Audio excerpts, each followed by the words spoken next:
मैं मीडिया के साथियों से भी विनम्र आग्रह करूंगा कि वे अब हमें समय दें और इस सभागृह से बाहर जाने का कष्ट करें। नमस्कार। जनाब के पास 56 इंच के छाती थे। जनाब अकेला सब पे भारी थे। फिर भी मीडिया को इतना डर क्यों भाई? मीडिया ऐसा क्या सवाल कर लेगी? आपको इतना डर सता रहा है? दरअसल बात यह है कि जब पिछली बार जो बाइडेन के साथ मीटिंग हुआ था, उसी में एक विदेशी पत्रकार ने पूछ लिया कि भारत में डेमोक्रेसी क्यों खतरे में है।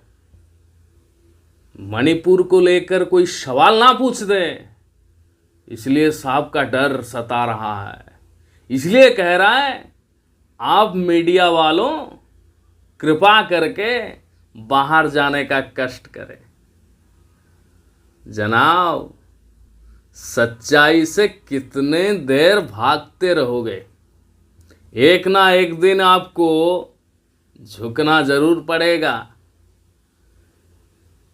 देश की मीडिया स्क्रिप्टेड सवाल करती है, इसलिए आप बच जाते हो।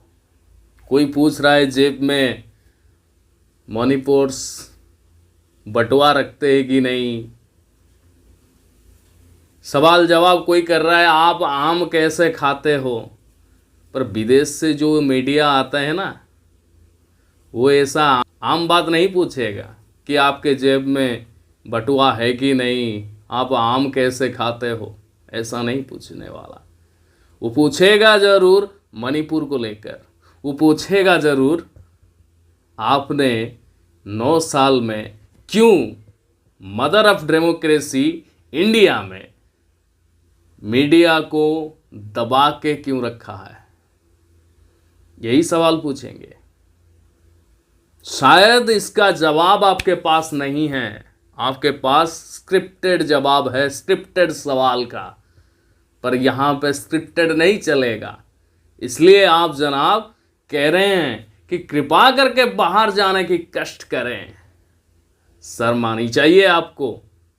56 इंच के छाती कहां गए?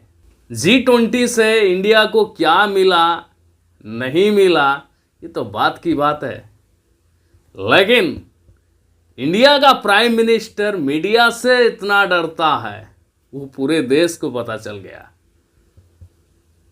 इसके ऊपर क्या कहेंगे मोदी जी?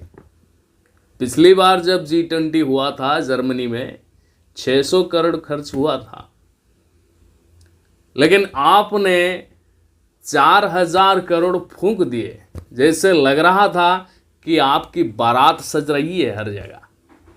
4000 करोड़ कितने लोगों को, कितने बेघरों को घर मिल सकता था, कितने गरीबों को खाने को मिल सकता था।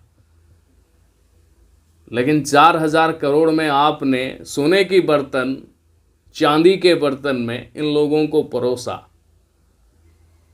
जो हिंदुस्तान का असलियत है, असली चेहरा है, इनको आपने छुपा के रखा। कुछ बस्ती को आपने उजाड़ दी, कुछ बस्ती के ऊपर आपने ऐसे पॉलीथिन मारा ताकि बाहर के मेहमानों को अंदर का जो हिस्सा है, अंदर का जो हिंदुस्तान है, हिंदुस्तान का जो असलियत है, उसको पता ना चले। शर्म आनी चाहिए आपको। मोदी जी, आपने 9 साल में हिंदुस्तान को कंगाल करके छोड़ा है। जो बिजनेसमैन हैं, इनकी कर्ज माफी की 11 लाख करोड़ की, ताकि उनका इमारत और बढ़ सके। आपको अगर इतनी पैसा खर्च करनी थी तो आप खुद का पैसा खर्च कर लेते। ये देश की पैसा, देश की जो आम इंसान, इनके टैक्स से ये जो पैसा है, पैसा बनता है, जिसके ऊपर आप बेतमाशा बेधड़क खर्च करते हो। और एक बात, G20 के आखिरी में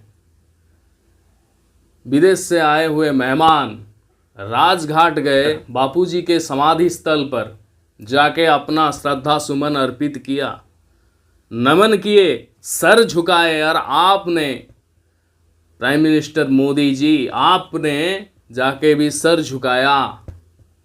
इसका मैसेज यही जाता है अंधभक्तों कि आप दिन भर चाहे महात्मा गांधी जी को कितना भी गाली दीजिए, पूरा विश्व उनके सामने नतमस्तक है, क्योंकि वो अहिंसा का प्रतीक है, वो एकता का प्रतीक है।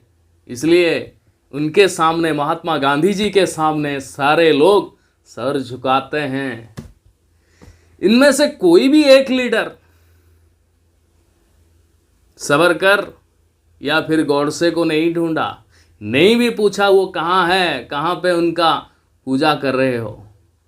आप चाहे जितने भी पूजा कर लो, इंटरनेशनली भारत का पहचान महात्मा गांधी है।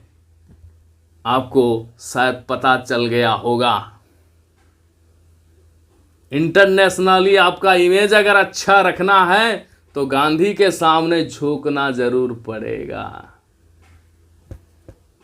जनाब, कितने दिन भागोगे और कहां कहां से भागोगे? कितने दिन मीडिया को ऐसे डरते रहोगे? एक दिन ये डर आपको विनाश ही करेगा।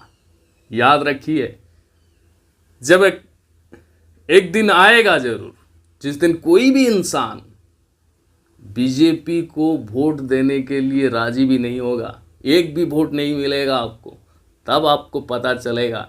तब आप एक बार गिरेबान में झांक के देखिएगा कि हमारे पास सत्ता थी, हम कुछ करने के लिए गए थे लेकिन कुछ और कर गए, जिसलिए हमको कोई वोट नहीं दे रहा है। शुक्रिया। शंकर ओम शरण नाम है मेरा।